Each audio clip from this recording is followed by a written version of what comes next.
sippers, we are back. Welcome to another episode of Tea and Champagne Podcast. My name is Lena. Hey sippers, my name is Dee. Yes, and today we are talking about dating apps, frustrations, and outgrowing the dating pool in your city. What's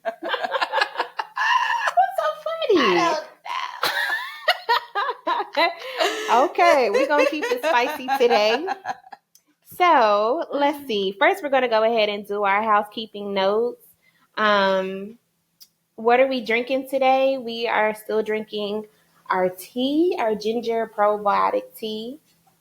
Cheers. Cheers to that. Yes, we are. A nice little healthy concoction over here. Yes. So while we are spilling our tea today, we are also Literally drinking our spilling tea. Oh, you are? A little bit, I think. Oh, Siri said, do you want to spill tea? Okay. No. But anyway, so yeah, that's what this episode is about. So before we get there, I just wanted to say,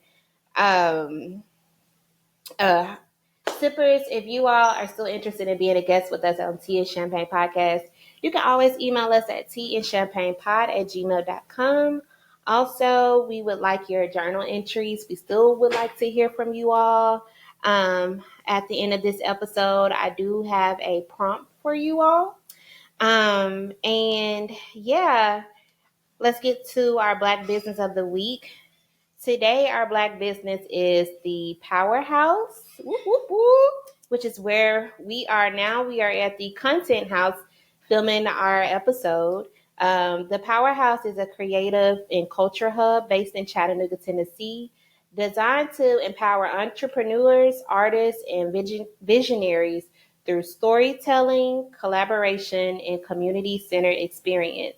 From the Content House Studios, which serves as a space for podcasters, visuals, and events, to their signature gatherings like open mic night on Sundays, speakeasy weekends, and curated brunch.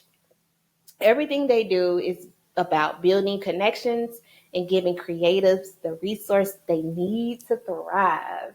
Thank you, Content House, for allowing us to be here and allowing us to be here in your space. So thank you, Content House. Thank you, Celinda. We appreciate your space and your business. This is a beautiful, beautiful venue. Yes. And some vibe in here. It looks like a lounge. And I agree. I do agree. Lounge. All right. So again, our season is about sharing our own tea. And this one, I'm going to keep it real with y'all. So this summer, I got back on the dating apps. She did. For the first time in probably 2 or 3 years. So I was just getting on there just to see, dip my feet back in the water, feeling good about myself. And what I came around was losers. Like, I always feel like, why do the ones that are not fine, the ones that don't have any goals, they're not goal driven, they're not, I guess they go on apps the dating apps just to swipe, but those are the ones that always are easy to approach me. Mm-hmm. And I just want to know why, because how, for them not to be goal driven, they be sure confident to speak to a pretty lady. I mean, beauty is in the eye of the beholder. These are not your type, clearly. No. And I know a lot of people can relate. It's slim pickings. Yes. So explain to me. Oh, I'm sorry. We'll cut this part off. Like, the men who should not be talking to me be the boldest ones on the dating apps. But anyways, what I did see in my, so this is the experience that happened during the dating apps. I had a profile. I said that I was on here to have fun, but I also, the main reason was to date. Like, I kind of put that in my profile, my dating profile, to say that I wanted to date, but I'm interested in making company, but I would like to have fun. Mm-hmm. I changed my profile to say I'm interested in guys who respect themselves, and nobody nobody started swiping on me. I saw where you put You that saw on them Threads. I was like, I changed my profile. It didn't. Nobody started swiping on me. So that has built like a little bit of a frustration. I don't think that I'm not quality to date or anything. I recognize that I definitely have outgrown the men in this city. Yeah. But I've also hate that our dating pool is just so small. I agree. Because even the ones that, let's just say, they are eligible, they're single, they're goal driven, and good looking. It's like what, 4 girls that are single in our friend group.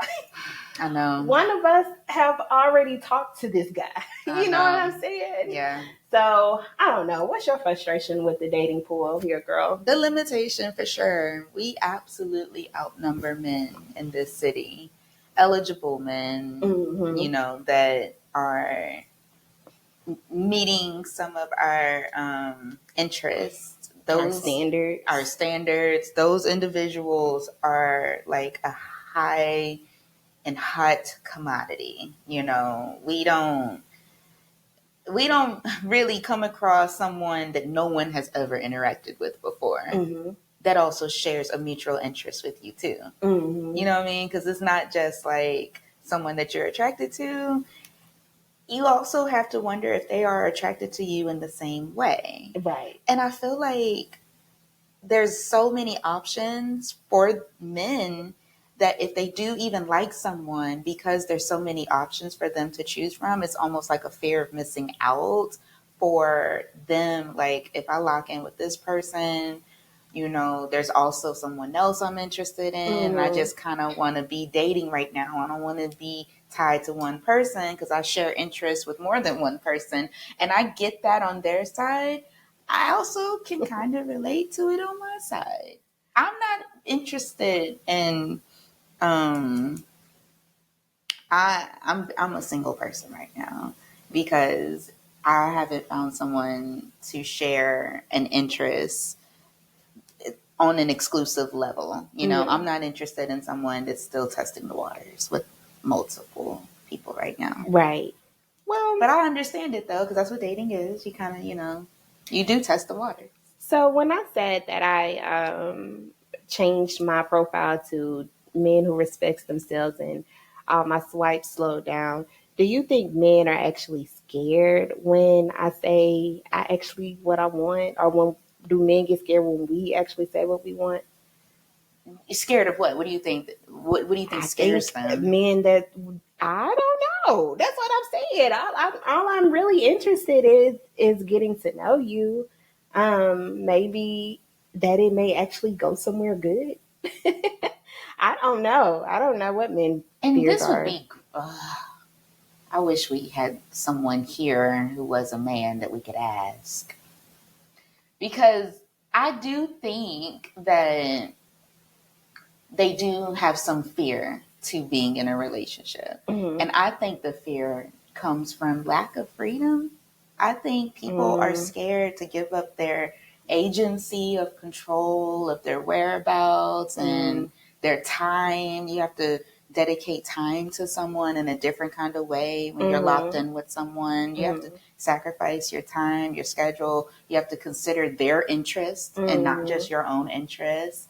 And these are apprehensions I have of myself as well. Like, I know if I lock in, I'm not just expecting this to be reinforced with me. I too have to remember that I will become responsible for someone else's emotions, someone else's interests, and have to sacrifice my time to accommodate for their schedule as well. Because it's compromise. You know, I'm not just looking for someone to give me.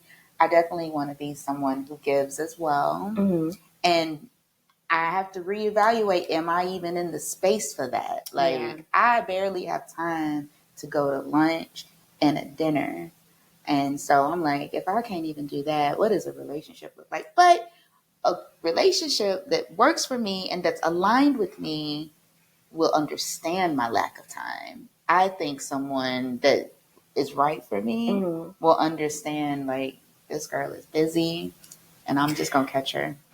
I think I don't know what men are afraid of, but I just think navigating uh, dating in your singleness, I think that is a class that I need to go to because I don't know how to do it. I mean, I don't know. I think I will say as far as exploring options, I'm not good at that because I just have too much going on in my life to check in with 2, 3, 4 guys on the roster. I forget it overwhelms me. Sometimes I don't even have notifications on my phone. My phone is always on do not disturb. Okay. So even if someone was to actually take me serious, I don't know if I would be able to take them serious because I just have a lot on my plate. Yeah. But in the midst of being single, and another reason why I decided to get on the app was because of What? my intimacy frustrations. Okay. We are spilling tea. It's okay. Okay, We are my intimacy adults. frustrations. Because if I'm going to do it, I don't want to just do it with just anybody. I want it to be good. And I mean, I just feel like a lot of the lames online are just bad at what they do. If they don't respect themselves, then I don't think the intimacy is going to be good either. Okay. So I'm afraid to even explore that online. It's not that serious. It's really not that deep. But I just. What do you mean bad to themselves? What do you mean? Do they go to the clinic? Do they check on themselves? Okay. Do they take baths? Oh. Because that's what they be looking like online. I'm serious. So I've heard of a lot of, women say that they are good with the one night stand thing, but the stuff that I've been seeing online, I've been swiping left on. I don't see if they just don't even look like the quality that I just would feel like I want to be intimate with. Got you.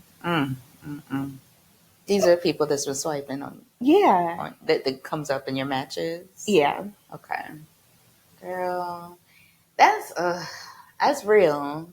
And I will say, I haven't been on the dating apps in a couple of years. I'm not on them right now. And so I do have some experience with it because a couple of years ago, I've met people on the apps and I've met people off the apps. And there have been some people on the apps that I've met that were not hygienic. But there have been some that were, that I kind of still communicate with and kind of don't. But I don't know, girl.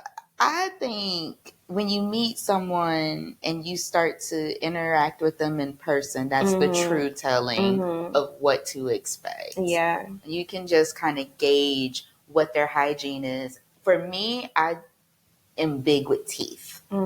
If your teeth, I know you said no yuck mouth. Oh my God. Like, And that's a red flag for me if your teeth don't look good. Fingernails.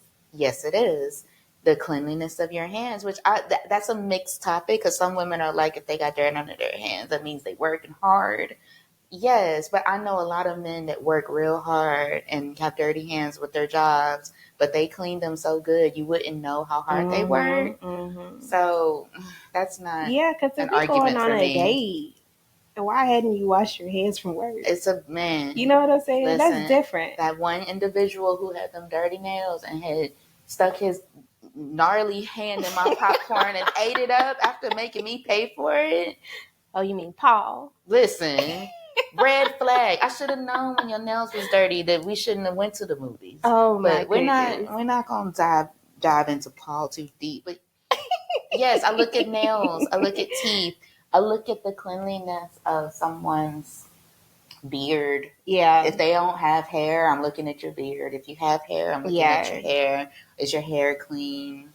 And then I do ask, when was the last time you had an annual physical? Because I do work in healthcare. That's a regular question for me. Because if you haven't had a physical yet, let me help you find a provider. I can help you with that. Yes. Don't be scared of that appointment. And I was talking about this with someone. I know those appointments for men, they're intrusive. I know they're invasive. They are with women. Yeah, especially our gynecological Mm-hmm. exams, but even their physicals are like, I guess that's their version of the Mm-hmm. gynecological Mm-hmm. exam. Do it anyway. Listen, you got to catch things early. So that's a red Yes. flag if they like, I ain't been to the dentist or a physical in a minute. Red flag. Mm-mm. Okay. Well, the other thing is, I got on the app because I was missing some male attention. I said I hadn't done that in about 2 or 3 years. Mm-hmm. So yeah, I decided to do it again because I just wanted companionship. Um, do you think? Okay. I guess what I'm asking is, I miss male attention, but do you think when we're missing attention, or we are craving the attention, are we craving like validation I do. or just attention? Both. I do think we seek validation through the people we date, or Mm, even through people we don't date, and just relationships in general.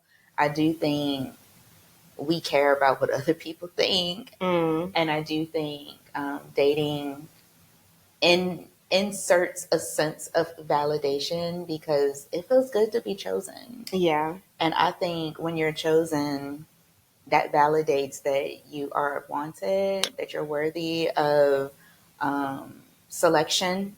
And when you're not chosen, for me, I can only speak personally. So if I'm not chosen as someone that someone would consider spending the rest of their lives with, it does have me questioning why not. What is it about me that would not line up with someone like you? Mm-hmm. Um, so when it does line up and someone is like, I could see myself in a future with you, Mm-hmm. that does validate, like, okay, so I'm working out as I am. Mm-hmm. You know what I mean? And when it doesn't work out, it makes me want to reevaluate and take some accountability where it needs to be taken. Now, there's some things about myself, like if some people don't accept, but I like it, it is what it is. We just Mm-hmm. aren't a match. Mm-hmm. But if there's something that they can't accept, and I'm like, you know what? You're That's a good point. Like, I know I need to build upon perhaps my communication, or perhaps I don't know, planning better dating experiences that are more thoughtful. Those are things that I'm like, okay, I could consider, making some adjustments. But if someone's like, oh, you watch too many movies, I'm like, listen, fall back. I just I There's gotta. a guy on YouTube that does skips. I mean, that does like red flag skips, and that's one thing. He was like, um, I see on your Instagram that you be going on trips a lot, but if you gonna be with me, you gonna have to quit because I can't keep up with that lifestyle. Oh my goodness, somebody said that to you? No, it's a skit on Instagram. Oh. No, I wish somebody would say that to me. That's Listen, but that's crazy. real. Well, see, that goes back to the question where I feel like if they see the pictures in your dating profile, if you live in life, Mm-hmm. being happy, does that intimidate men? Like, is that what they're Mm. scared of? Like, I don't know. I mean, some men will probably say, "No, I ain't scared of that." You know what I mean? But I just be trying to figure out if I'm showing you the good highlights of my life in my profile, what's what's causing you not to You think it's want to get to finance know related? me? You think people think if you are into all the things, they might be financially impacted by that? That they got to keep up with you With the financially? lifestyle? Or do they Mm, feel like that they got could to be an support it? intimidation, but that could be an intimidation to the men. Yeah, Okay. I don't know. Well, missing male attention. I wanted to go back to that too when I said, do you think we crave attention or the validation? I think it's a mixture of both too. Just looking at the lenses of being in the midst of my friends, my beautiful friends. I Mm-hmm. feel like you all get chosen a lot more than what I do when it comes to dating or Mm. just getting attention. And why you Because woman? it depends on how you define chosen. I'm still very much single, and no one has chosen me in a way that would make a difference. Like, I feel like it a true for me chosen for me is chosen by somebody who I'm equally attracted to on an exclusivity level. You Okay. know, that is the ultimate chosen for me because I'm not polyamorous. I want a monogamous relationship, and I have not been approached by somebody who I'm equally attracted to with that proposition. Have someone introduced a relationship with me? Yes. The idea of relationship with me? Yes. But my attraction didn't match theirs, which would have felt imbalance for me to just go with it just because they offered it and I'm not fully attracted to them. And maybe I'm like, well, they're the only one choosing me right now, so let me go on and take what I can get and maybe the attraction will grow. I'm not doing that. I'm thinking long term, eventually somebody will choose and I'll be chosen in that way. But I do see what you're saying though. I do get holiday. And I don't. I don't. And the ones that feel like they want to holler be the ones that be trying to spin the block again. And I'm not even just talking about like somebody like an old boo, like somebody that I might have seen growing up as a kid, be trying to spin the block and be like, what's good or something like that. And you don't want that. I don't want that, or Okay. it just don't work out, or, you know, yeah, I think I've come to the conclusion that if anybody that I kind of got to know in the past, I'm not really interested in getting to know them again. That's understandable. Because even though we hopefully they have evolved, but even though we've evolved, I think that there's enough men to go around somewhere else to start fresh and meet somebody else. Which comes to my next segue about me outgrowing the dating pool in this city.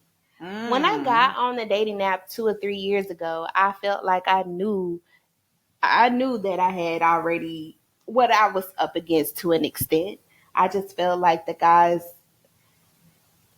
ain't nothing really happening down here. But I didn't know who moved from somewhere else to work at TVA or somewhere else. You know what I mean? The credit union or other places. Okay, you know, other good companies where we're doing well in. Yeah. So I, stuck my foot in the dating pool, and I still ain't met them. Yeah. I still haven't met him here. But I have swiped on a few guys that are from like Alabama and Atlanta. Yeah. But it just does not go anywhere.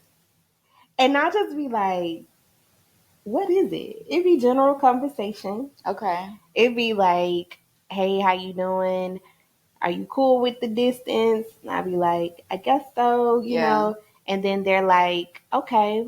I asked one guy, he was like, what did he say? Oh, the Tennessee Aquarium. He said, yeah, I've been to Chattanooga before. I took my kids to the aquarium. And I said, oh, did y'all have a good time? How many do you have? Was that too direct? No. Well, he didn't say nothing else after that. So I just feel like I get those type of rejections too, or those type of dating conversations. Yeah. So I don't know, but the dating app just ain't a line for me right now. I feel like in order for me to probably meet the kind of guys that I do, that I feel like I could be aligned with, I'm probably gonna have to go like to leadership conferences in different cities or something like that. We've talked about that. Or just engaging in another city in general, which we know that moving is on the vision board to a new location. But I think the dating pool is probably outnumbered, but I also think that this just isn't the right season for me to date right now in my life either. True. I'm starting over my foundation and everything too. So what about you? Do you think it's the city for you, or is it just not your season to date? Same in both. I do think I have some things goal wise that I want to accomplish for myself that keeps me at bay when it comes to my position in the dating pool, because I'm like, so yeah, I'm a single lady. But that's okay because I'm busy accomplishing my goals anyway. Mm-hmm. I'm not even focused on the lack of cuddle season for me right now. Mm-hmm. I'm busy at work. I'm busy with my teenagers. I'm busy with my finances. Like for a long time, I wasn't even considering dating for at least 2 to 3 years after getting out of a relationship because I was trying to get my bread up. I was Mm-hmm. really locked into stacking money, going back to school, and that distraction helped me so much. Mm-hmm. And I didn't even know what I was missing out on dating. Mm-hmm. Now, I did accomplish goals because, ladies, and men, one thing about reaching goals, you have to make them obtainable so eventually you reach them. Mm-hmm. And so I do feel proud of myself for setting a goal, reaching that goal, and then rewarding myself by engaging into the social scene more. Mm-hmm. And it is fun. Dating is fun. Mm-hmm. So you also have to, even if it's not a perfect match of a person and you don't think y'all gonna be in a relationship, the act of dating itself is fun. Even if Mm-hmm. it's not someone that you see yourself with long term, it's still fun to go out and spend time with someone of the opposite sex that doesn't know you. Mm-hmm. Or same sex, whatever your orientation is. Dating in general is fun. Mm-hmm. And so I take the fun and take the meat and spit out the bones with dating and balance that with things that have nothing to do with dating, like hanging with my Mm-hmm. friends, traveling when I can, and going to work and exploring other people in other cities. Yeah. I like that you said that because, yes, I do think out of towners are some of my favorite people.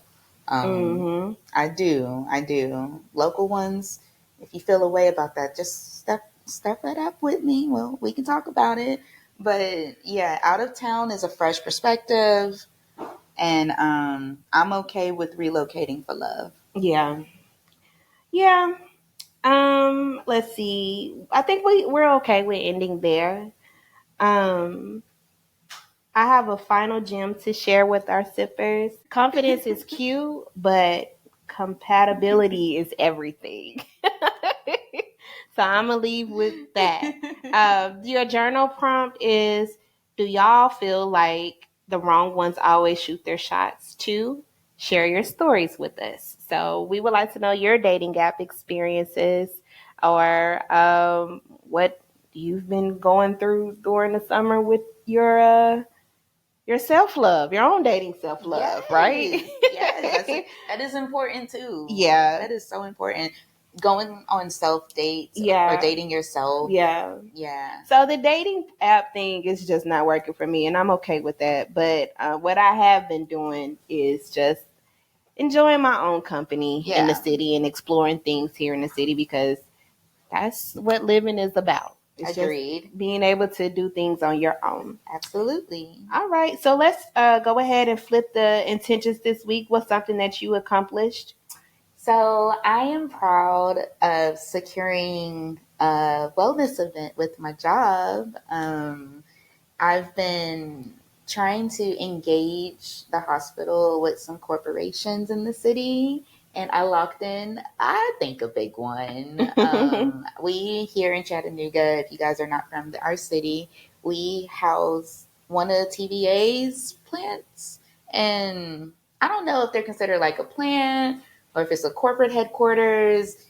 TVA is a corporation that has a lot of smart individuals, engineers, and we care about their wellness, and they're Mhm. having a health fair. And I was happy to be a part of it through engaging with some contacts. And that's, something the hospital hasn't participated in before. So Mhm. I take some credit there. And there's some other corporations that we're hopping into through my engagement with contacts. So that's an intention, and I'm glad I executed it. We're in the planning phases, but we're gonna manifest that it's gonna go perfectly. Congratulations. Thank you. I'm trying to acknowledge small wins. That's a big win. Yeah. Yeah. Well, stay my tuned. my accomplishment this week. I'm gonna say I went out my way to speak to one of my VPs of engagement, to see Okay. if the company would sponsor an event that I wanted to attend, and they did.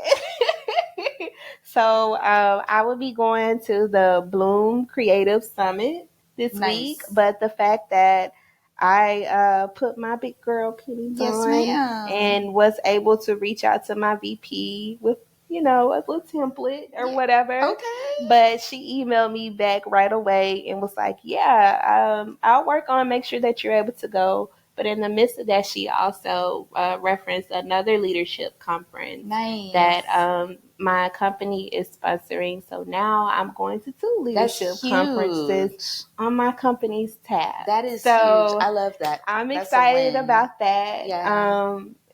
They're going to be for women, both conferences, but I'll be able to be in a space to network too and Nice. pick some brains and see where I can level up. Absolutely. So, I'm excited for you.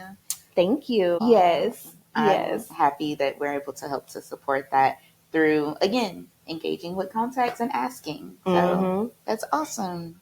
Yay, us. All right. Well, I think that's going to conclude the rest of our episode, sippers. If you want to be a guest on Tea and Champagne Podcast, email us at teaandchampagnepod@gmail.com, and we are out. Bye. Bye.